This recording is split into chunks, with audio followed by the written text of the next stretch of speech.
여러분 읽으신 것처럼 오늘 이제 11장 1절부터 13절은 뭐 여러분이 이해하기 어렵지 않은 성경 본문입니다. 처음에 상황이 명확하게 나와 있죠. 예수께서 어떤 곳에서 기도하고 계셨는데 기도를 마치셨을 때 그의 제자들 가운데 한 사람이 예수님에게 말했죠. 주님, 요한이 자기 제자들에게 기도하는 것을 가르쳐 준 것 같이, 여기서 요한은 세례 요한을 얘기합니다. 우리에게도 그것을 가르쳐 주십시오. 이렇게 얘기를 했어요. 여러분, 그러니까 제자들은요, 그 스승에게 무언가를 배우기 위해서 들어간 사람들이잖아요. 우리 여러분의 뭐 멘토든 마스터든 그런 분들에게 여러분이 뭔가 배우기 위해서 여러분들이 이렇게 들어갔을 텐데, 기도라고 하는 거는 굉장히 중요한 신앙의 요소죠. 네, 오늘 제가 이 본문을 좀 기도하면서 이 본문을 정하게 된 이유가, 우리 하늘가족 교회 식구들이 이제 말씀을 보는 훈련을 하고 있는데, 기도는 의외로 좀 여러분이 약하신 게 아닌가 이런 생각이 들었어요. 그런데 여러분, 말씀과 기도는 굉장히 중요한 두 개의 기둥이라고 할 수 있습니다. 그리고 그 말씀과 기도를 통해서 우리가 궁극적으로 하려고 하는 목표가 뭐냐면 하나님과의 소통이에요. 그러니까 우리가 여러분 얘기하고 있지만 하나님 나라의 복음이라고 하는 건 하나님께서 이 세상을 만드신 창조주라는 걸 우리가 인정하는 거죠. 그러니까 그 전제는 증명이 불가능합니다. 그건 믿음의 문제이고, 그것을 인정하면 이게 모든 게 하나님의 소유가 되고, 그럼 두 번째는 그 창조주가 소통하는 신이냐 소통하지 않는 신이냐에 따라서 인간의 또 선택이 달라지죠. 소통하지 않는 신이라면 우리가 그 신과 더불어 갈 이유가 없어요. 어차피 소통이 안 되기 때문에 그냥 우리의 인생을 살면 됩니다. 그게 이신론이라고 하는 건데, 신이 우주를 만들었지만 그 뒤로 손을 뗀 거예요. 개입하지 않기 때문에 큰 의미가 없습니다. 근데 반대로 신이 우리랑 소통을 한다고 하면 얘기가 달라져요. 그러니까 신이 계속해서 우리를 도와줄 마음이 있고 우리의 인생에 지혜를 줄 생각이 있다고 하면, 그러니까 우리의 멘토가 되어줄 생각이 있다고 하면 이제 그 다음에 선택권이 우리에게 있는 거죠. 그분을 우리의 멘토로 받아들일 거냐 아니면 그냥 내가 알아서 할 거냐. 그래서 제가 여러분에게 이제 예를 들어드린 게 그런 거였잖아요. 의사는 여러분 병을 고치는 전문가, 이상한 의사 말고요. 우리 좀 깨어진 거 말고 건강한 거, 정상적인 걸 생각해 봅시다. 그러니까 좋은 의사가 있으면 그 의사에게 우리가 아플 때 찾아가는 게 자존심 상하거나 아니면 율법에 매인다거나 이렇게 생각하시지 않죠. 왜 몸이 아프면 병원을 만들어놔서 나는 꼭 의사를 찾아가야 하는가 라고 생각하는 게 아니라, 오히려 의사가 있기 때문에 내가 아픈 것을 가서 상담하고 고칠 수 있다라는, 우리에게 그게 축복이지 우리에게 저주가 아니잖아요. 그러면 전문가를 찾아갈 거냐 말 거냐 결정하는 거죠. 어떤 분들은 병원에 대한 신뢰가 없어서 웬만해서 병원을 안 가시는 분들이 있어요. 저도 병원 가는 걸 별로 좋아하진 않거든요. 그거는 어쨌든 그걸 신뢰하지 못하면 갈 수 없는 거죠. 근데 마치 하나님에 대해서도 마찬가지인 사람들이 많죠. 그러니까 하나님을 신뢰하지 않기 때문에 하나님에게 가지 않고 본인이 문제를 해결합니다. 그러니까 자동차를 여러분이 만약 고장 났다고 했을 때, 엔진이나 또는 중요한 부분들이 고장이 났을 때 여러분들이 그걸 스스로 고칠 수도 있어요. 하지만 그걸 가지고 전문가에게 가서, 카센터에 가서 그 전문 장비들을 갖추고 있는 곳에서 진단을 하고 차를 고칠 수도 있습니다. 여러분이 그 차를 맡기는 것이 지혜로운 일입니까? 아니면 어리석은 일입니까? 카센터가 없다면 어떻게 해야 되죠? 여러분이 부서진 문짝을 어디서 찾아와서 그걸 또 고쳐서 도색해서 그걸 막 조립을 해서 그렇게 해서 끼워 맞춰서 할 수 있다면 여러분이 하셔도 되겠죠. 그러나 거기엔 여러분이 아마 많은 시간과 여러분의 에너지가 들어갈 뿐만 아니라 여러분이 전문가가 아니기 때문에 아마 그 부분은 다시 한 번 더 고장이 날 가능성이 높습니다. 우리가 살아가는 삶에 이 깨어져 있다라고 하는 것에 대해서 우리가 실존적으로 인식할 수밖에 없어요. 아, 이 세상은 상처도 없고 완벽한 세상이다라고 얘기하고 싶지만 그럴 수가 없잖아요. 그래서 하나님 소통하시는 신이기 때문에 기독교는 그 소통하시는 신인 하나님과 어떻게 소통을 하는가가 굉장히 중요한 이슈입니다. 이걸 뭘로 하죠? 성경과 기도로 하는 것입니다. 성경은 우리에게 주어진 객관적인 텍스트죠. 이거는 저한테만 주어진 게 아니라 여러분 모두에게 주어진 거고, 누구든지 글을 읽을 수 있고 이해할 수 있는 사람이라면 알 수 있는 내용으로 구성되어져 있습니다. 반면에 기도라고 하는 건 굉장히 주관적인 것이죠. 하나님과 우리가 기도를 한다고 했을 때 어떻게 기도를 할 것인가, 이것이 오늘 우리가 함께 생각해 보려고 하는 메시지입니다. 제자들이 이렇게 말씀 묵상을 하다 보니까 제자들이 그걸 물어봤어요. 예수님한테 기도 어떻게 해야 되냐고. 그러면 여러분, 기도를 어떻게 해야 되는지 우리가 배우려면 누구에게 배워야겠어요? 기도 전문가. 예, 예수님한테 배워야죠. 왜요? 여러분, 기도라는 게 우리가 다른 표현으로 뭐라고 합니까? 하나님과의 대화라고 얘기하잖아요. 그러면 대화하려면 대화할 상대, 이게 물어봐야죠. 어떤 너가 쓰는 언어는 뭐니? 내가 어떻게 표현해야 너가 받을 수 있니? 또 우리가 전화번호를 딴다라는 게 뭐예요? 상대방이 전화번호를 받는다는 게, 네, 그 사람하고 연락을 하고 싶으니까 그 번호로 연락을 해야 그 사람이 받는 거지, 아무 번호나 누르면 얻어 걸릴 수 있나요? 여러분이 내가 누구와 통화하고 싶다, 그래서 번호를 모르는데 아무 번호나 확률로 돌리면 아마 죽기 전에 통화가 될 수 있을까요? 아마 쉽지 않을 겁니다. 그죠? 바울이 그리스에 갔을 때요, 아테네 지역에 갔을 때 사람들이 많은 신을 세워놨는데 그 중에 어떤 신도 있었냐면 이름이 알지 못하는 신도 있는 거예요. 그러니까 이제 하나님에 대해서 모르니까 어떤 신이라도 얻어 걸려야 되는 거죠. 내가 기도하는 대상이 그 신에게 어떻게든 가야 된다.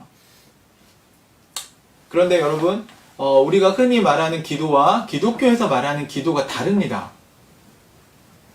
그러니까 많은 사람들이 뭘 기도합니다, 어떻게 되길 기도합니다 이렇게 얘기할 때 그 기도는요, 기원한다는 뜻과 거의 유사한 거예요. 그러니까 그렇게 되기를 바란다는 거죠. 과거에 많은 사람들이 종교를 가지고 그 종교에 들어가서는 본인의 어떤 상황이, 나쁜 상황이 좋아지기를 기원하는 마음으로 기도라는 걸 합니다. 그러니까 자신이 소통이 되든 소통이 되지 않든 어떤 신을 하늘이든 해든 달이든 아니면 오래된 나무든 아니면 산이든 그걸 신이라고 정해놓고 거기에 우리가 무언가를 소원을 비는 것을 기도라고 생각한 것이죠. 그러다 보니까 한국 교회 안에도 그런 기도가 기도인 것처럼 이제 정착해버린 것 같다는 생각이 들어요, 여러분. 그래서 우리가 지향하고 우리가 얘기하려고 하는 기도는 그런 기도가 아니라는 것입니다. 물론 우리의 기도 중에도 간구하는 기도가 있을 수 있습니다. 네, 그거에 대한 얘기를 하는 거예요. 우리가 간구를 하더라도 여러분 보세요. 병원에 가서 의사 선생님에게 저 이 병을 좀 고쳐주세요 라고 기원할 수 있죠. 네, 다른 건 뭐냐면 그러면 의사 선생님의 뭐가 와요? 네, 처방이 오죠. 진단해봤더니 당신은 3주 동안 다리를 쓰지 말아야 되겠군요. 저한테 진단을 해줬고 당신은 이런 약을 먹어야 됩니다. 아침과 저녁으로. 그럼 저는 그걸 갖고 와서 실천을 하죠. 저는 3주 동안 안 움직이려고 애를 썼고 그리고 아침 저녁으로 약을 열심히 먹었습니다. 먹고 있습니다, 지금도.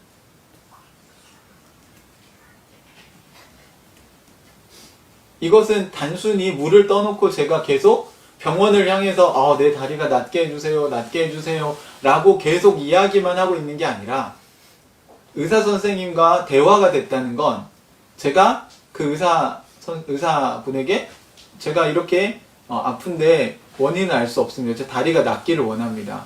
라고 했을 때 그 의사분이 저한테 그러면 검사를 해봅시다.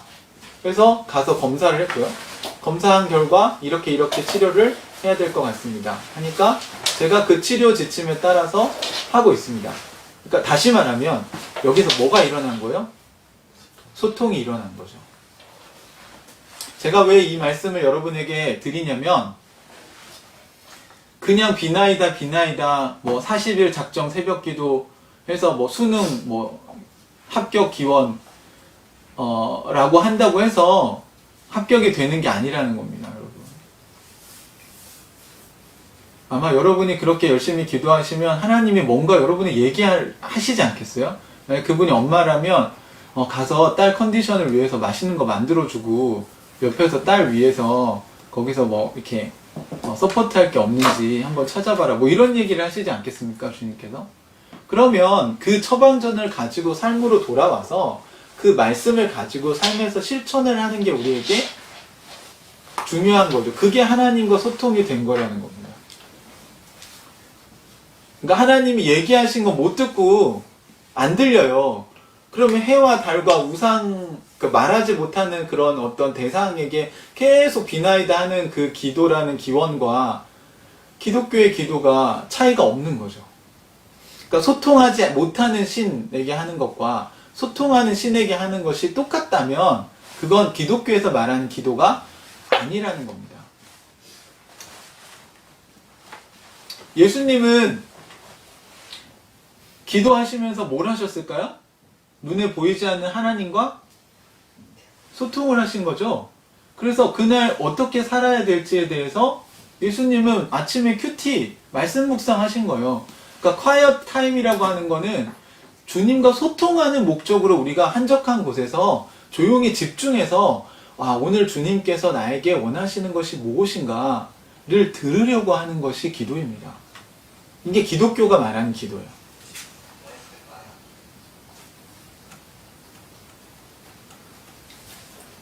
요한이 제자들에게 가르쳐 준 것처럼 예수님에게도 기도를 부탁했을 때 정말 성경에는요, 예수님이 기도를 가르쳐 주신 게 딱 한 번밖에 안 나와요. 우리가 알고 있는 주기도문이라는 것입니다. 근데 여러분, 주기도문에서, 기도를 빼면 뭐가 되죠? 주문. 네. 주기도문에서 기도를 빼면 주문이 돼요. 그러니까 주문은 마법사들이 하는 주문이 있잖아요. 주문은 비인격적인 거예요. 여러분이 판타지 소설을 보면 누가 읽어도 그 주문을 제대로 읽으면 마법이 일어나죠. 그러니까 뭐 소통을 하는 게 아니라 그냥 그 써있는 주문이라고 하는 걸 뭐 쭉 이렇게 아브라 카타브라 막 이렇게 읽으면 누가 읽어도 제대로만 주문을 외우면 어떻게 돼요? 그 마법이 일어나요. 근데 주기도문을 우리가 약간 그런 주문처럼 외우는 것 같아요. 주기도문을 하늘에 계신 우리 아버지 이름이고 여기 예배 끝날 때 뭔가 이거를 마무리하는 마법 주문. 그러니까 그건 아니죠. 그게 아니라 여러분 지금 보세요. 상황이 어떤 거예요? 제자들이 뭘 가르쳐 달라고 했죠? 기도를 가르쳐 달라고 했죠. 우리가 배워야 될 기도의 표준이 여기에 나와 있는 건데 그럼 예수님이 기도를 어떻게 하라고 가르쳐 주신 거죠. 그러면 우리가 기도라는 걸 할 때, 여러분이 기도를 훈련할 때 가장 기초가 돼야 될 게 뭘까요? 이겁니다. 그러니까 주님이 가르쳐 주신 기도인 거예요. 우리 그걸 줄여서 주기도문이라고 부르는 거죠. 사실 유대인들은 기도문이라고 하는 걸 했어요. 그런데 여러분, 기도문이라고 하는 건 주문이 아니에요. 기도문이라고 하는 건 우리 신앙의 선배들이나 아니면 좋은 기도의 내용들을 참고해서 우리가 그걸 가지고 우리의 기도를 해야 되는 거죠. 무슨 말인지 이해되십니까? 그러니까 그 기도가 아무리 좋은 기도라고 해도 그걸 외워서 한다고 무슨 능력이 나타나는 건 아니라는 거예요. 그건 주문이죠. 그게 아니고 우리가 그 기도문을 읽고 묵상해 봤더니 이 구절은 너무 내 상황과 정말 맞다. 지금 내가 하고 싶은 기도가 이런 거였어. 그럴 때 그 기도문을 가지고 하나님, 사실은 지금 제 상황이 이런데 제가 이렇게 기도하고 싶었습니다. 라고 활용의 도구로 쓰는 거죠. 주기도문도 마찬가지입니다. 오늘은 주기도문에 대한 얘기를 하려고 이건 안 할 것 같아요. 주기도문은 한 절 한 절 사실 우리가 되게 깊이 있게 다뤄야 되기 때문에 제가 책을 한 권 소개해드리면 김영국 목사님이 쓰신 한국교회가 잃어버린 기도 주기도문 책이 있습니다. 여러분이 그 책을 한번 읽어보시면 좋을 것 같아요. 또 책을 읽기 어려우신 분들은 유튜브에 검색하시면 그 주기도문 설교하신 거를 시리즈를 다 올려놓으셨더라고요. 1강부터.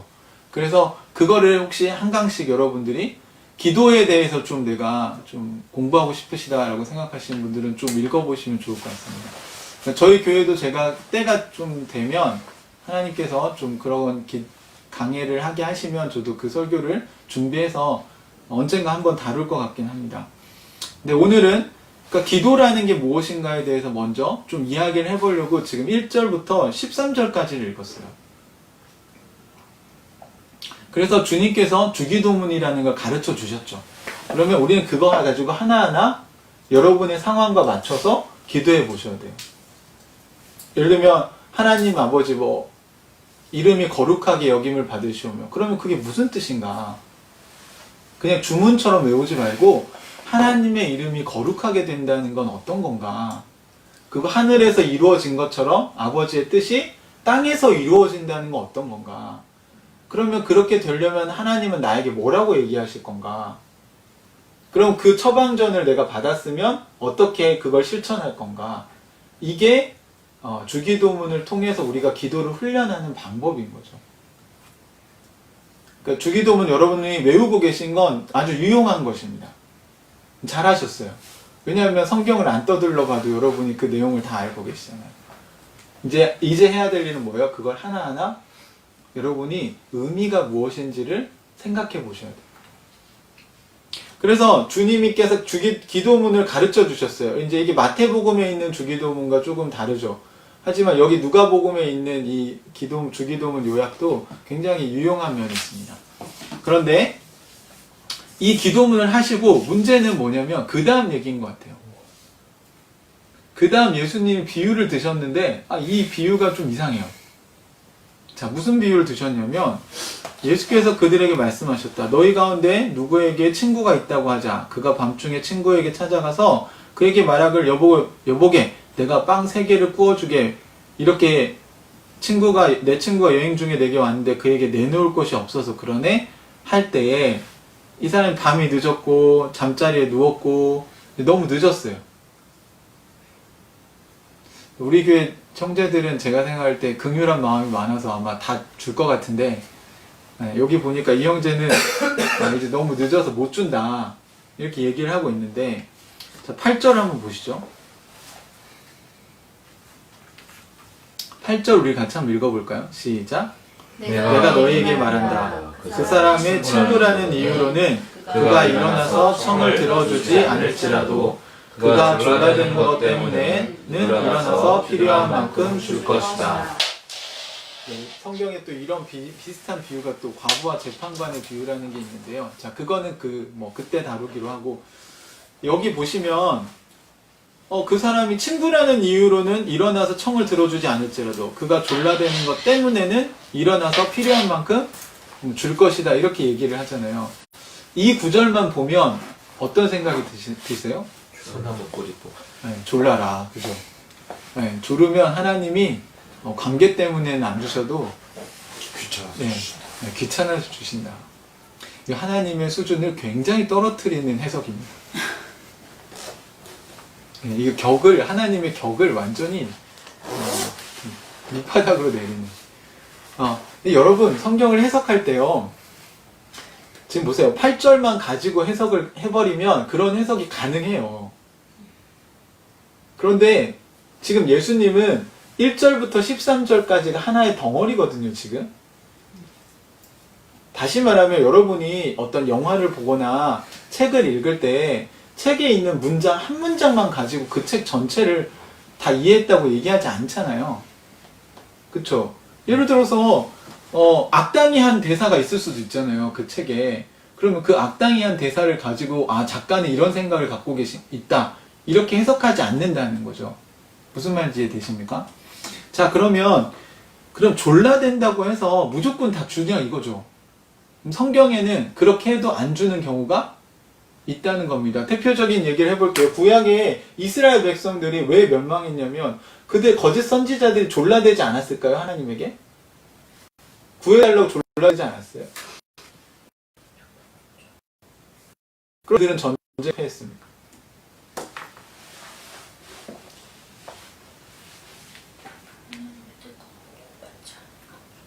예, 다시 말하면 졸라댄다고 해서 하나님이 들어주시지 않는다는 거예요. 그러면 여기는 왜 이 졸라댐 이렇게 졸라서 이게 줬냐 이거죠. 그러면 뭘 졸랐는지 내용을 봐야죠. 예수님은 그걸 설정을 비유를 드실 때는요. 그 비유를 들려고 하는 목적이 있습니다, 여러분. 그거에 맞게 예수님 예를 드신 거예요. 잘 읽어보세요. 5절, 6절을 한번 읽어보실래요?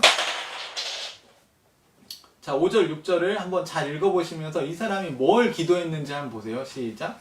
예수께서 그들에게 말씀하셨다. 너희 가운데 누구에게 친구가 있다고 하자.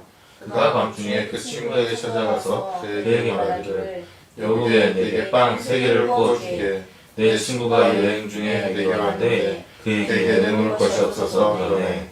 할 때에 자, 보십시오. 자, 친구와의 관계 때문에 자, 이 사람이 친구에게 찾아가서 지금 기도한 거예요. 그쵸? 기도는 신에게만 하는 게 대화잖아요. 친구에게 가서 뭘 요청했어요? 무슨 요청을 했어요? 좀 아껴줘. 자, 빵 3개를 좀 빌려줘라. 왜? 내 친구가 여행 중에 왔는데 대접하려고. 네. 대접하려고. 네, 내놓을 것이 없어서 그렇다. 자, 그러면 여러분 여기서 일단 자, 이 유대인들의 이 당시의 빵은 뭐죠? 누룩을 넣어. 아, 네. 뭐라고 그렇죠. 식사죠, 식사. 그렇죠. 이거를 우리가 지금 빵은 우리는 간식이잖아요. 네. 네, 그러니까 빵 3개 빵 3개를 빌리러 가. 이렇게 그냥 뭘 간식 주려고 그러나? 뭐 야식인가? 이렇게 생각할 수 있는데 그게 아니고 뭐가 없어요? 밥이 없어요. 네, 쌀이. 지금 밥이 없어요. 쌀이 떨어졌어요, 집에. 그러니까 밥을 해줄 수가 없는 상황이 된 거예요. 자, 친구가 여행 멀리서 왔는데 여러분 집에 왔어요. 근데 여러분이 밥을 해줄 수 없는 상황이에요. 어떻게 하다 보니까 가난해서라기보다는 지금 빌린다고 하는 걸 보니까 지금 내가 이게 떨어졌어. 마침 그 친구가 좀 늦게 왔나 보죠. 그래서 그날 저녁까지 먹을 걸 이렇게 다 소진했나 보죠. 여러분 우리가 이해해야 될 건 지금처럼 냉장고가 있는 것도 아니고 지금처럼 쌀을 사다가 이렇게 쌓아놓고 먹는 시절이 아니라는 겁니다. 이 당시 사람들은 그날 필요한 만큼씩 먹는 그 일용할 양식이라는 그 시스템 속에서 살던 사람들이니까 그날 자기 식구들이 먹을 것들을 다 먹고 그 다음 끝이죠. 왜요? 밤새 놔두면 어떻게 돼요? 썰. 예, 그거 보관할 데가 없어요. 그리고 음식을 낭비할 수 없어요, 여러분. 이 사람들은 그렇게 살았단 말이죠. 그런데 식사 시간이 지나고 아마 멀리서 친구가 여행하다가 그 친구 집에 도착한 것 같아요. 그죠? 밤 늦은 시간에. 근데 이 친구가 식사를 못했어요. 그래서 식사를 대접하고 싶은데 없으니까 이제 좀 그거 쌀이 있을 만한 집에 가서 쌀을 좀 달라고 지금 얘기를 하는 거죠. 누구를 위해서 지금 이걸 하고 있는 거죠? 친구. 네. 자, 그러면 여러분 기도의 내용이 자기중심적인 게 아니잖아요. 이 기도의 내용이 중요합니까? 안 중요합니까? 중요하죠. 이런 걸 졸라야 됐기 때문에 들어주는 거예요.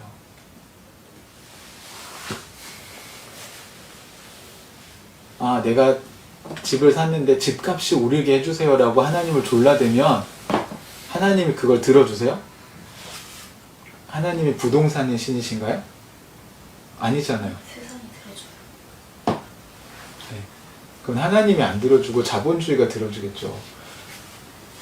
여러분, 그건 기독교의 신이 아니고 우리가 믿으려는 창조주도 아니에요.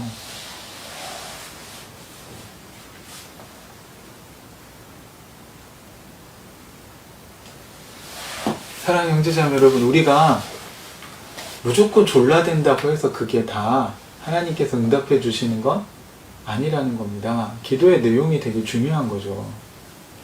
하지만 그런 마음만 가지고 있고, 아, 나 어떡하냐 친구야, 너 먹을 게 없어서 하고 이 친구가 빌리러 가지 않고, 아, 나 너무 창피해서 못 빌리러 가겠다. 그러면 쌀을 구할 수 있습니까? 없습니까? 주변에 쌀을 빌려줄 수 있는 사람이 있다고 할지라도, 도움을 줄 수 있는 친구들이 주변에 있다고 할지라도 도움을 받을 수 있어요? 없어요? 없어요. 지금 오늘 비유는 그 얘기를 하는 거예요. 그러니까 너희가 하나님에게 담대하게 나와서 하나님께 기도를 해야지. 그 너희가 하나님께 구해야지. 그래야 하나님이 너에게 주시지 않겠냐.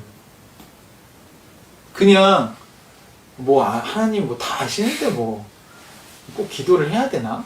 알아서 다 하시겠지. 먼저 그의 나라와 의를 구하라. 그리하면 이 모든 걸 너에게 더하여 주시겠다.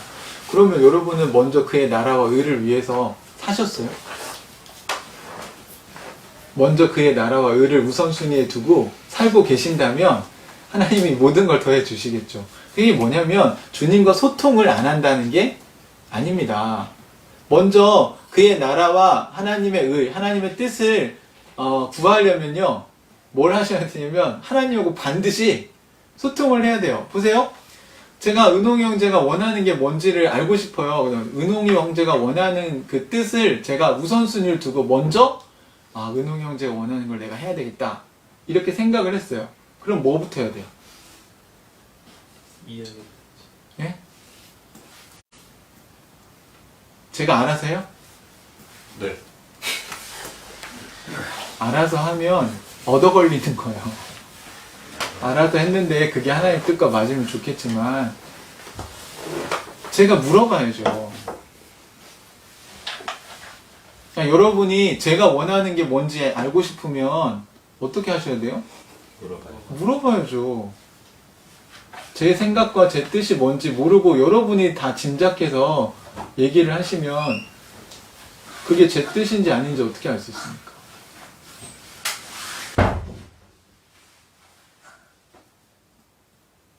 그러니까 먼저 그의 나라와 그의 의를 구하려면 먼저 하나님하고 뭐가 일어나야 돼요?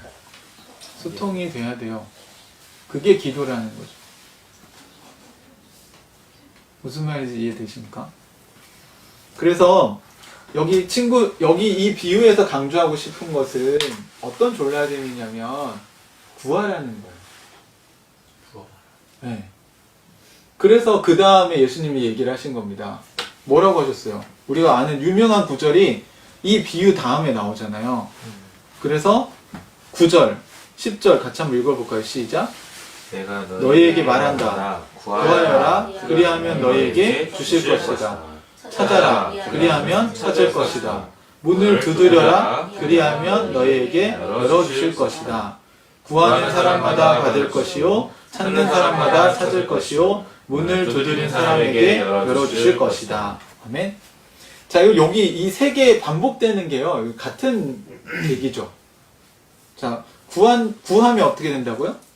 주신다. 찾으면 네, 찾게 될 거고, 문을 두드리면 열릴 거고, 구하면 주실 거고. 네, 전부 다 어떤 걸 하라는 거예요. 여러분, 기도에서 주기도문 가르쳐 줬어. 근데 주기도문 알고 있어. 끝. 의미 있어요, 없어요? 없어요. 그걸로 뭘 하라는 거예요? 기도요. 그걸 토대로 뭘 기도해야 될지를 정하고 그걸 토대로 구하라는 거예요. 그걸 토대로 기도를 하라는 겁니다. 아무거나 구하지 말고, 이것도 지금 이 뒤만 딱 떼워가지고, 그렇지, 구하면, 찾으면 다 찾고, 구하면, 아니, 악한 걸 구하고, 인간의 정욕을 찾는데 하나님 그거 어떻게 들어주십니까? 야고보서에 나오잖아요. 너희가 기도해도 구하여도 받지 못하는 이유가 나오죠. 보세요. 여기 보면 구하면 주실 거라고 했는데, 그렇다고 하나님이 아무 생각 없이 자판기처럼 주십니까? 그건 하나님의 수준을 떨어뜨리는 거라니까요, 여러분. 어떻게 아이가 구하면 부모가 다 줘요? 원하는 대로 다 해줘요?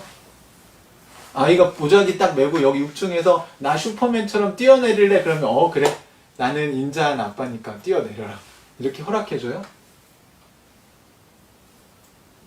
왜 아빠 내 맘대로 못하게 하냐고 막 울고불고 난리쳐도 그건 돼요, 안 돼요? 그걸 안 해주는 게 좋은 아빠죠. 그게 응답이에요. 아빠의 응답. 아이의 요구, 아이가 구한 것에 대한 아빠의 응답은 뭐예요? 그건 안 된다는 거예요. 왜? 네 생명이 끝날 수 있기 때문에. 너의 삶이 불행해지기 때문에. 우리는 우리가 아는 것 갖고 막 구하죠. 그러나 주님은 하나님의 지혜를 가지고 우리에게 풍성한 삶을 허락하시길 원하시는 거죠. 그러니까 그분을 전문가라고 인정하느냐 인정하지 않느냐에 따라 그분의 처방전대로 우리가 그분의 말씀대로 움직일 거냐와 안 움직일 거냐를 결정하는 거예요.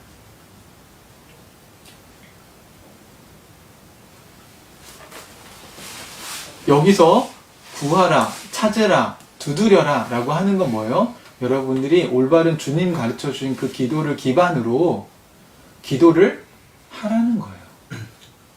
기도를 안 하는데 어떻게 주님이 여러분한테 응답을 해주십니까?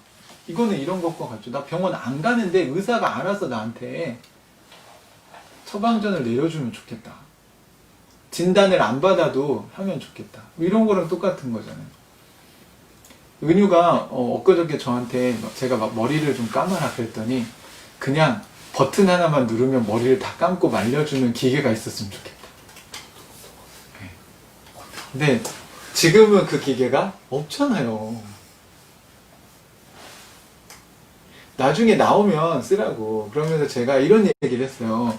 근데 우리가 미래에 그런 기계가 나오겠지만 그게 없다는 것 때문에 내가 지금 불행하다고 생각하고 사는 것보다 과거에 지금 헤어드라이기도 없던 시절에는 이렇게 수도시설이 안 돼 있던 시절에는 시내가에 가서 머리를 감고 그거 말릴 때 드라이기 없어서 말려야 될 때 얼마나 불편했겠냐고요.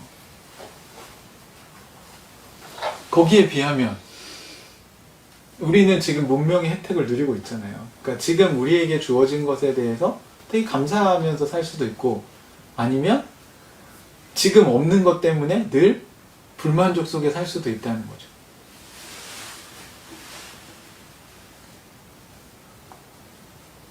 사랑하는 형제자매 여러분, 우리가 주님에게 이게 구하는 것이 꼭 필요한 겁니다. 그러면 구하려면 첫 번째 주님에 대한 신뢰가 있어야 돼요. 주님을 내가 믿지 않으면 안 구하죠. 저 의사 못 믿겠는데 누가 거기 가서 치료받습니까? 저 카센터 맨날 사기치는 것 같은데 어떻게 가요? 못 가죠. 그런데도 계속 그 사기치는 카센터에 가서 계속 돈을 쏟아붓는다면 우리가 이렇게 이단이나 이런 걸 볼 때 안타까운 건 그런 거예요. 사실 우리가 이렇게 이단에 빠져있는 분들 볼 때 이런 안타까워해야 합니다. 그분들은 계속 우리는 알잖아요. 사기치고 있다는 걸. 그거 알려줘도 자꾸 그걸 못 깨닫고 계속 돈을 거기다 쏟아부으니까. 사랑하는 형제자매 여러분, 하나님이 우리 인생을 만드셨다면 그분이 전문가이신가 아닌가 계속해서 여러분 성경을 보면서 하나님이 어떤 분이신가를 아셔야 돼요. 베레아 사람들처럼 정말 그러한가. 오늘도 여러분 이 설교를 들으면서 기독교의 기도는 저런 거구나. 여러분 생각을 하셔야 돼요. 예수님이 말씀하신 걸 비추어 볼 때 여기서 구하라고 하는 게 저런 걸 구하라는 거구나. 주님께 물어보라는 거구나. 주님으로부터 답을 찾으려고 해야 되는 거구나. 병원에 가서 치료 방법을 찾으려고 하는 사람에게는 어떻게 돼요? 처방전이 내려질 거라는 거예요. 좋은 기술자에게 가서 차를 고치는 사람, 그렇게 가서 두드려야죠. 문을 열어야죠. 가서 제 차를 좀 진단하고 고쳐주세요라고 맡겨야 그 사람이 수리를 할 거 아닙니까? 근데 안 맡기는데 어떻게 수리를 해요? 아니 요즘은 뭐 타이어 교체도 방문해서 한다고 광고에 나오던데 그걸 그렇게 받더라도 뭘 해야 돼요? 처음에는 불러야죠. 그러니까 주님이 그 얘기 하신 거예요. 기도의 첫 번째는 뭐예요, 여러분? 불러야죠. 주님을 찾아야죠. 주님을 두드려야죠. 소통을 하시려면 그분에게 먼저 전화를 거셔야죠. 연락을 해야 답이 올 거 아닙니까? 그 얘기를 하고 있는 겁니다. 그러면 우리가 먼저 연락을 해야 되는데 그분이 어떤 분이신가에 대해서 예수님이 마지막에 얘기하신 거예요. 우리의 기도의 대상에 대해서. 성경 여러 군데 나오겠지만 예수님이 이걸 비유로 드셨습니다. 한번 보시겠습니다. 11절부터 13절에 있는 내용이 그러면 우리가 문을 두드렸을 때 문을 열어주시는 분, 우리가 상담을 했을 때 우리를 상담해 주시는 분, 우리가 어떤 문제를 가지고 이거 어떻게 해결해야 돼요? 라고 요청했을 때 거기에 대해서 응답해 주시는 그분이 어떤 분이냐는 거예요. 어떤 분이라고 얘기합니까? 13절 같이 읽어봅시다. 시작. 너희가 악할지라도 너희 자녀에게 좋은 것들을 줄 줄 알거든. 하물며 하늘에 계신 아버지께서나 구하는 사람에게 성령을 주시지 않겠느냐. 그 앞에 무슨 얘기를 했냐면, 자, 여러분 잘 아는 거죠. 이거 비유가 어렵지 않죠. 아버지가 된 사람으로서 아들이 생선을 달라고 하는데 생선 대신에 뭘 줘요? 뱀을 줘요. 아빠 고기 주세요. 그랬더니 이래 뱀 막 이렇게. 그런 아빠가 있냐고요. 또 달걀, 계란을 달라고 했더니 뭘 줘요? 전갈을 줘요. 전갈이 얼마나 위험합니까? 아빠 계란 후라이 해주세요 했더니 살아있는 전갈을 이렇게 주는 아버지가 있냐 이거예요. 여기서의 비유를 든 아버지는 정상적인 아버지입니다. 원래 아버지라면 그렇게 하면 돼요, 안 돼요? 어머니라면 그렇게 하면 돼요, 안 돼요? 아니 엄마한테 엄마 저 주스 주세요 했더니 농약을 주는 엄마가 있냐고요. 여기서 너희가 악할지라도 할 때 여러분 성경이 말하는 악의 근본이 뭐죠? 네. 이 세상 사는 사람들은 다 하나님 중심으로 살아야 안 살아요? 안 살죠. 자기 중심으로 사는 너희들도 자식들한테 어떻게 해요? 자식들한테는 좋은 거 주려고 한다고. 본인은 뭐 메이커 안 입어도 애들 옷은 되게 좋은 거 사서 입히려고 하고. 그쵸. 아이들한테 들어가는 거는 저도 먹어보지 못한 안심을 은유 막 애기 때는 그거 유아식 만든다고 막 그 요만큼 몇 그램 사가지고 그것도 막 다져가지고 먹이고 막 진짜 힘들 때. 근데 그게 부모의 마음이더라고요. 애기 키우느라고 막 자연드림 찾아다니고 유기농 찾고 나는 그냥 마트에서 먹어도 그런 게 부모들의 마음 아닙니까? 하물며 하나님 아버지, 그러니까 하늘 아버지께서 너희들에게 가장 좋은 것을 주시지 않겠냐는 거예요. 우리가 주님의 자녀가 되었다면 우리를 자녀 삼으시는 분이시잖아요. 그죠? 그럼 우리를 자녀 삼으셨다고 할 때 우리가 예수님을 주님으로 영접하면 하나님이 우리의 아버지가 되시면 우리에게 가장 좋은 걸 주시지 않겠냐는 거예요. 그거에 대한 신뢰가 여러분에게 있어야 기도를 할 수 있다는 겁니다. 그리고 기도를 했을 때 여러분, 기도는 아까 여러분이 원하는 대로 된다고 했습니까? 안 된다고 했어요? 네, 될 수도 있고 아닐 수도 있어요. 그러니까 여러분이 요구한 게 아버지가 볼 때 괜찮은 거예요. 그러면 아버지가 허락해줘야 안 되죠? 해주죠. 예를 들어서 저희 딸이 여기 와가지고 아빠 저 팔굽혀펴기 30개씩 할게요. 허락해주죠. 안 해주겠습니까? 아빠 저 윗몸 일으키기 좀 하고 있을게요. 그러면 그래 얼마든지.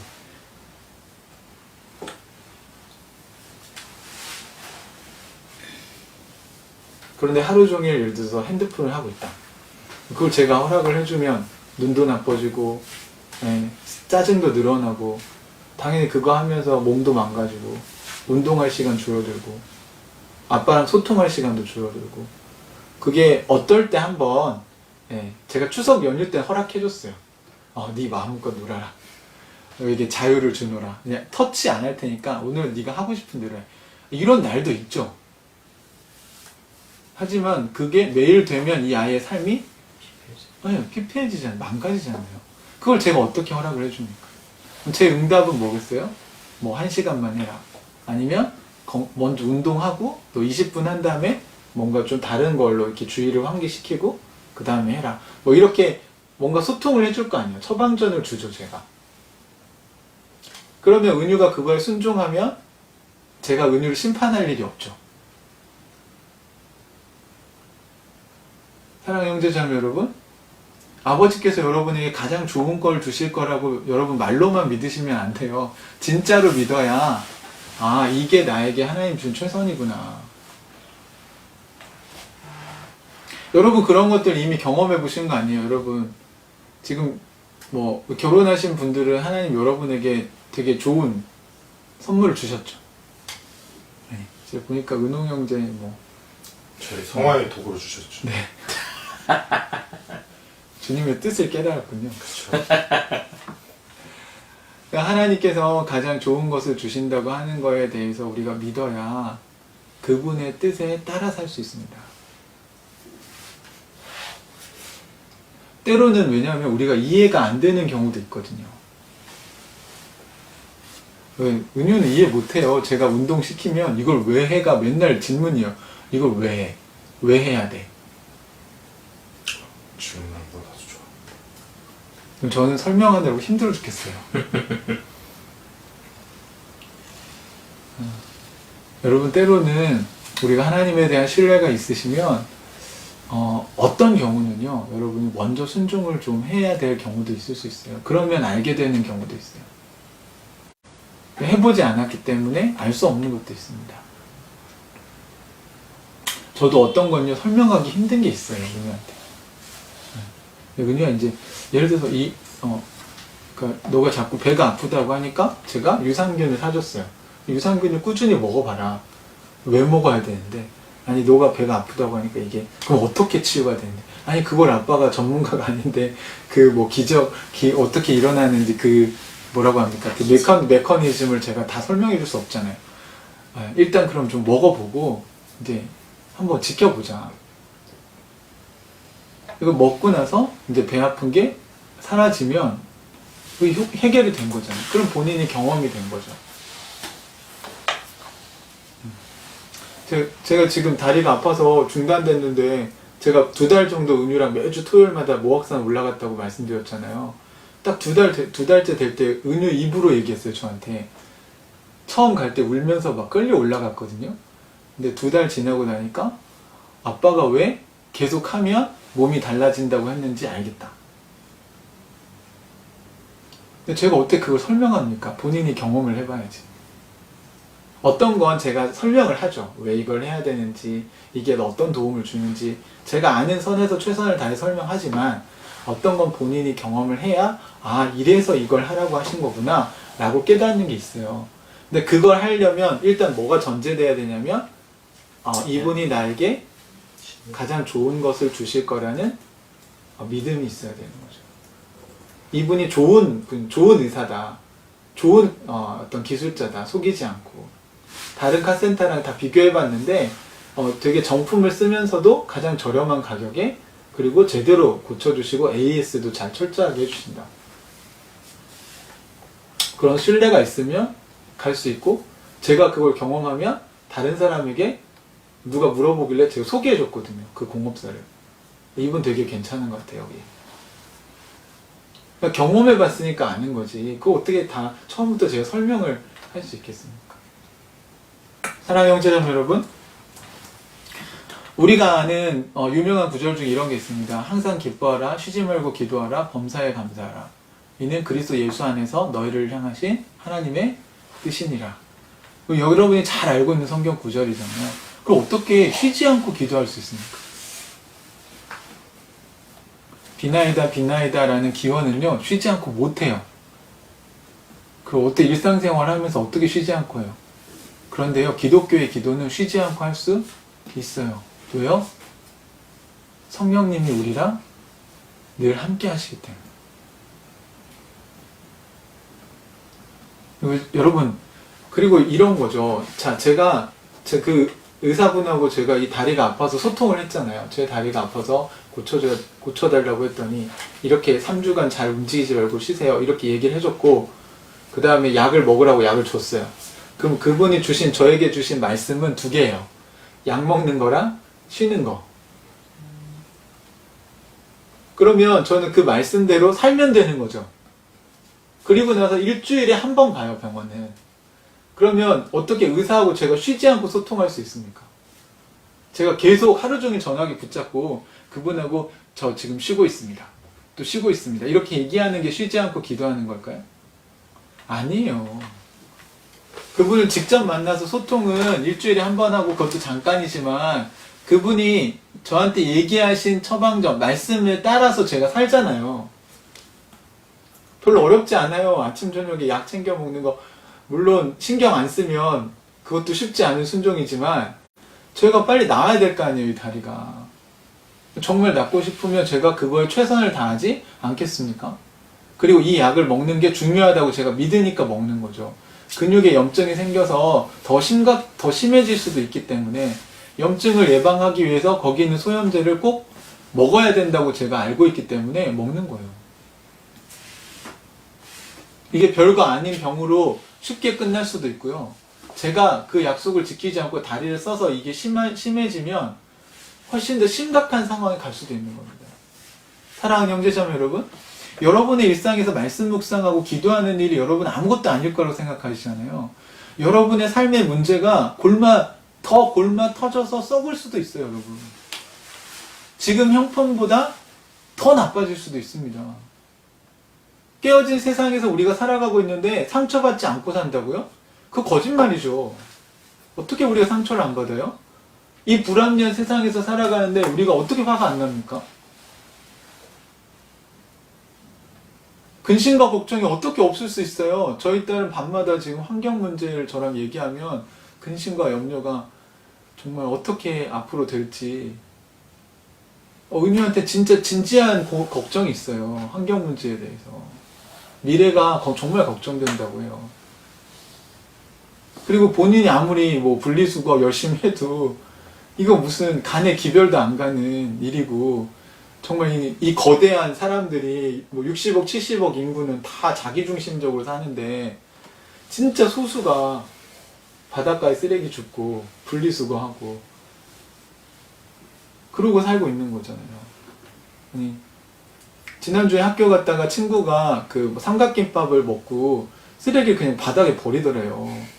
은유가 그거를 막 뭐라고 하고 싶었는데 말을 못하고 그 친구 보는 앞에서 쓰레기를 주워왔다고 하더라고요. 그 집에 와서 그 삼각김밥 쓰레기를 쓰레기통에 버리면서 그 얘기를 저한테 해줬습니다. 그러니까 은유가 모든 면에서 훌륭하진 않지만 그 부분은 전 잘했다고 박수 쳐줬어요. 너 너무 잘했다. 그러니까 친구에게 네가 말은 안 했지만 그 친구가 너를 봤다면 아마 뭔가 생각은 했을 것이다. 두 가지를 하겠죠. 더 악한 마음을 품거나 아니면 뭔가 반성하는 마음을 가지거나. 여러분 어린아이도 뭔가 걱정을 하면요 그거에 대해서 해결하려고 노력을 하잖아요. 하나님께서 여러분의 인생을 만드셨다고 우리는 믿는 사람들 아닙니까? 그죠? 그럼 하나님이 우리 인생의 전문가인데 여러분이 안고 있는 육아의 문제나 또는 부부관계의 문제나 또는 여러분 진로의 문제나 직장생활의 문제나 인간관계의 문제들 속에서 그분이 여러분이 구하시면 여러분이 찾으시면 문을 두드리면 여러분에게 얘기해 주려고 지금 스탠바이 하고 계시지 않을까요? 여러분 그걸 믿으면 우리가 그분께 쉬지 않고 기도할 수 있다는 건 축복이죠. 여러분 예수님이 떠나시고 성령이 오시는 게 제자들한테 더 유익하다고 얘기하신 이유가 여기 있는 겁니다. 예수님은 육신을 갖고 있지만 성령님은 영이시기 때문에 여러분이 직장 갈 때 따라가고요. 잘 때 같이 거기 계시고요. 또 대화할 때 거기 계시고요. 여러분 안에 여러분이 예수님을 주님으로 믿고 그리고 여러분이 성령님을 해방하지만 않으면 성령께서는 여러분과 늘 함께 계신다는 거예요. 뭐만 하면 돼요? 우리가 그분을 찾고 그분을 구하고 그분을 두드리기만 하면 돼요. 우리가 그분에게 말을 걸기만 하면 됩니다. 얼마나 좋습니까, 여러분? 아니, 여러분이 지쳐서 기도할 힘이 없을 때 무릎 꿇지 않고 무릎 꿇을 힘도 없을 때 누워서 여러분이 주님 이렇게 부르면 주님 어디 계세요? 거기 계신다고요. 그 소통할 수 있다고요, 여러분. 쉬지 않고 우리를 따라다니시는 그분이 얼마나 축복입니까? 근데 어떤 분들에겐 저주일까요?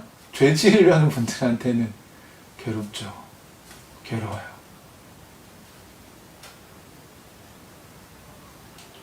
CCTV만 달아놔도 아마 여러분의 삶이 천국으로 바뀔 수도 있어요.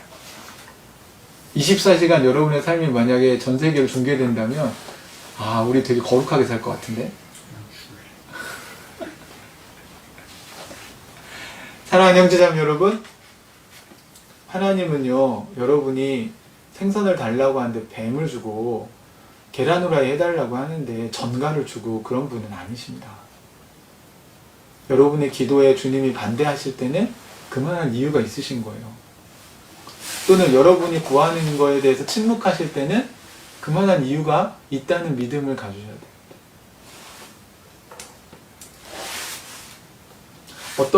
어떤 병은 치료하려면 기다려야 되더라고요. 제가 아는 후배가 지금 축구하다 십자인대가 끊어졌는데 무릎이 부어있으니까 10월 말까지 그 붓기가 빠질 때까지는 수술을 할 수 없다고 하더라고요. 그러면 그거 기다려야죠, 여러분. 그 어떻게 수술을 막 빨리 안 해준다고 그걸 안달을 내면 그게 됩니까? 졸라대면 돼요? 의사가 해주나요? 졸라댄다고? 졸라댄다고 해주는 의사는 나쁜 의사죠. 마귀는 그렇게 해요. 사단은 그렇게 한다고요. 여러분이 원하는 게 여러분에게 안 좋은 건데 졸라대면 그냥 들어줘 버려요. 왜? 책임 안 지거든. 근데 하나님은 그렇지 않습니다. 책임지는 부모는 자녀에게 해가 되는 일을 그냥 해주지 않아요. 아무리 졸라도.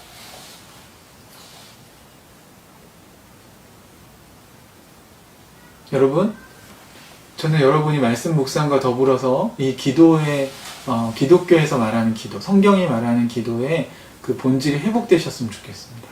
그동안 기도에 대해서 여러분이 왜곡된 생각이나 오염된 것들이 있었다면 여러분 그것들을 좀 씻어내십시오. 그러니까 잘못된 기도는 안 해야죠, 당연히.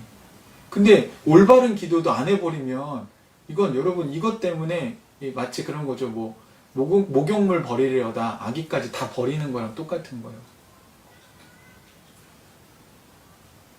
아니, 목욕물만 버릴 수 있어요, 여러분. 안 좋은 기도는 하지 마시고요. 올바른 기도를 하셔야죠. 주님과 소통을 하는 게 여러분에게 축복입니다. 그리고 쉬지 말고 기도해야 항상 기뻐하고 범사에 감사한 삶을 살 수가 있는 거예요. 그래서 이렇게 세 개의 명령어가 가운데 쉬지 말고 기도하라가 들어가 있는 그 구조를 이루고 있는 겁니다. 여러분. 양쪽에 두 개를 할 수 있는 거고 그 세 가지는 똑같다는 거예요. 항상 기뻐하는 게 내가 지금부터 기뻐해야지 막 해가지고 무슨 일 있어도 하하하 막 기뻐하고 이렇게 하라는 게 아니에요, 여러분.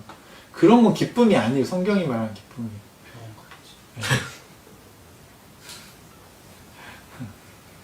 그게 아니고 여러분 안에서 하나님과 소통이 돼서 어떨 때는 우리가 슬퍼하지만 여러분 슬프지만 기쁜 거 있잖아요. 우리 눈물을 흘리지만 마음에서는 그 평안과 기쁨이 있는 거 있잖아요.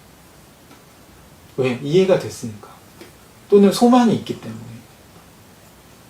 세상만 바라보면 소망이 없죠. 근데 우리가 왜 예배를 소망하는 예배를 드립니까? 우리에게 하나님 나라가 있기 때문에 소망이 있는 거예요, 여러분. 이 땅만 바라보면 무슨 소망이 있습니까? 화나죠. 스트레스 받고. 여러분 수명이 짧아집니다. 근데 우리에게 뭐가 있어요? 하나님 나라가 있어요. 우리에게 누가 계십니까? 네, 생선을 달라고 하면 생선을 주시고 계란을 달라고 하면 계란을 주시고 우리가 원하는 게 옳은 거일 때는 하나님께서 그것을 기꺼이 우리에게 주시는데 하물며 가장 좋은 건 뭐예요? 이 기도의 마지막에 하나님께서 우리에게 가장 좋은 거 뭘 주신다고요? 성령님을 보내주십니다. 우리의 카운셀러시고 우리를 가이드해 주시고 우리 인도해 주시고 또 우리의 티처, 우리를 가르쳐 주시기도 하고 또 우리가 잘못된 길로 가면 책망도 해주시고 깨닫게 해주시고 우리로 하여금 기도할 때마다 우리가 구하면 찾으면 우리를 잘 인도해 주실 성령까지 우리에게 보내주시는 분이 하나님이시라고. 여러분 기도할 때 우리가 뭘 구해야 될까요? 그럼 우리가 구해야 될 게 성령을 구하고 졸라대면 주님 주시겠습니까? 안 주시겠습니까? 당연히 주시죠. 그게 주님이 원하시는 건데 여기 이렇게 나와 있잖아요.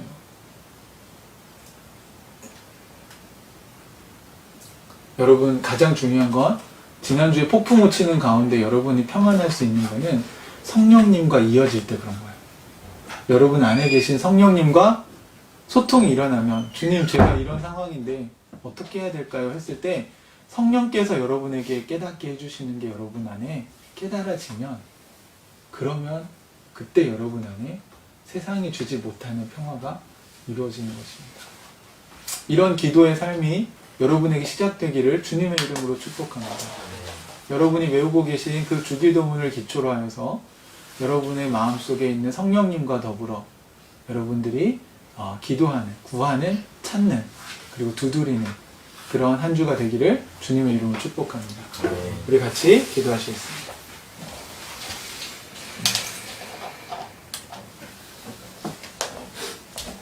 예수님을 주님으로 고백하는 사람들은 성령이 아니고서는 그럴 수 없다고 말씀하셨어요.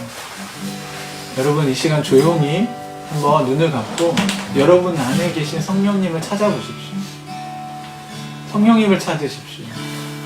그리고 성령님에게 녹화하십시오. 한번 불러보십시오. 성령님, 저에게 말씀해 주십시오. 지금 성령님으로 제가 충만하게 되기를 원합니다.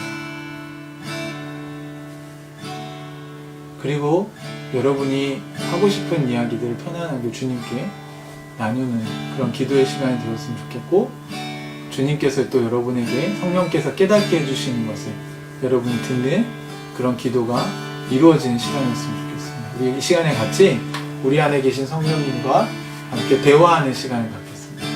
우리 그분을 부르시고 우리 같이 기도했으면 좋겠습니다. 같이 기도하겠습니다.